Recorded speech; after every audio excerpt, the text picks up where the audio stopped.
tremendous pleasure to give this Devar Torah for Yeshivat Haretzion, the yeshiva where I learned so much, both from my rabbis, my teachers, and my fellow students. Thank you for that privilege. This week's Parashat of Emor contains a strange story, the story of the Mekallel, the man who went out and blasphemed the name of God. The Torah doesn't really tell us very much about the nature of the crime, but I'd like to offer three perspectives on the crime of the Mekallel. One, reflecting our relationship to God. The second, reflecting our relationship to ourselves. And the third, reflecting our relationship to the Jewish community. So let's start with the Abarbanel.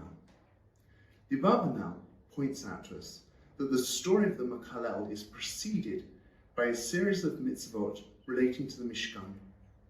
The Torah talks about the Kohanim, it talks about the menorah, it talks about the Lechem HaPanim, and it talks about the Chagim. And all of that builds for us an understanding of the importance of Kedusha in God's world and our duty to make God's world a place of deep holiness and spirituality. Following that description, the Torah enters the story of the Mekallel because it wants to show us something which is diametrically opposed to the Kedusha of God, someone who abuses God's name and destroys Kedusha in the world.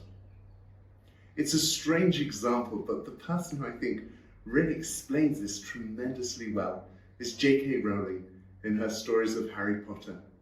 You'll remember that when Albus Dumbledore wants to explain to Harry Potter the importance of using the name of his arch-enemy Voldemort, he says to Harry Potter, you must use his name, because if you don't, fear of the name will increase fear of the thing itself.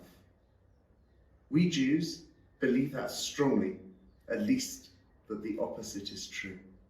We want to have Yirat Shamayim, we want to have love and fear of God, and therefore we must have an awe for God's name. I recently read in a book by Dr. Daniel Landis about our Rosh Yeshiva, a story about how Rav Lichtenstein once went to a wedding. And at that wedding there were people giving Divrei Torah in which they spoke with such familiarity and such coarseness about God that Rav Lichtenstein felt that when he got down to the dinner, he half expected to find a seat laid out for HaKadosh Baruch Hu. God is not one of us. He's not like us. And the Abarbanel is teaching us that we have to have awe for his name. The second interpretation comes from the Sefer HaChinuch. The Sefer HaChinuch does not talk about blasphemy as an attack on God. He talks about it as an attack on ourselves. For the Sefer HaChinuch, when we blaspheme and abuse the name of God, we empty ourselves of every trace of goodness and dignity, and we reduce ourselves to the level of an animal or even an insect. The Sefer HaChinuch explains that in the story of creation, we're told that what differentiates humanity from the rest of creation is our power of speech, at least according to the Onkelos. And what's important is that for human beings to remember that we are children of God the King, that we contain the Spirit of God within us, we must make sure that our language is always appropriate. The third approach, which I'd like to share with you, is based on the Midrash quoted by Rashi in Vayikra Rabbah Lamed Bet Gimel, which suggests that the reason that the man blasphemed with such fury was because, although he was the son of an Egyptian man, he was also the son of a woman from the tribe of Dan. He wanted to erect his tent in the area reserved for the tribe of Dan, but the people of Dan looked at him and said, no way, you're not one of us, your father isn't from the tribe of Dan, leave immediately. The man was so upset, he went to the court of Moshe Rabbeinu, pleaded his cause, but was told that he was wrong, that the way that we must plant our tents is according to our father's tribes, and he was so upset that he cursed. My teacher, Rabbi Riskin, notes that there's an extraordinary parallel between this story and a story in the Gemara Sanhedrin, Daf Saditet Amud Bet, which talks about Timnah. Timnah was a daughter of kings. She came from royal stock, and she wanted to convert to Judaism. So she went to the courts of Abraham, Yitzhak, and Yaakov and asked to convert, but everyone rejected her. And so Timnah, desperate to be part of the family of Avraham Avinu, ended up becoming a concubine to Eliphaz, the son of Esav. And she mothered Amalek, who was to be the arch enemy of the Jewish people.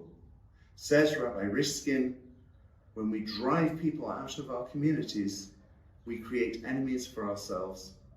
And I'd like to add to that another parallel story, the story of Hagar, who, according to the Midrash, was also from Egyptian royal stock. And the Torah tells us how she joined the family of Abraham. She mothered Ishmael and behaved arrogantly towards Sarah. Sarah responded by persecuting her, and according to the Ramban, it was that persecution done by Sarah to a foreigner and Abraham's failure to stop Sarah that led to Ishmael becoming an enemy of the Jewish people, not just then, but throughout the generations.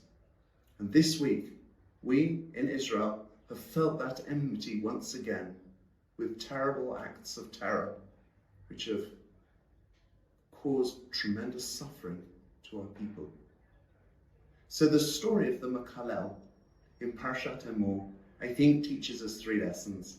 It teaches us, first of all, the importance of maintaining the awe and the kedusha of HaKadosh Baruch Hu in the world. It teaches us that by doing that, we maintain our own dignity as children of God. And it teaches us the importance of making sure that we spread that love to everyone around us. I wish you all Shabbat Shalom.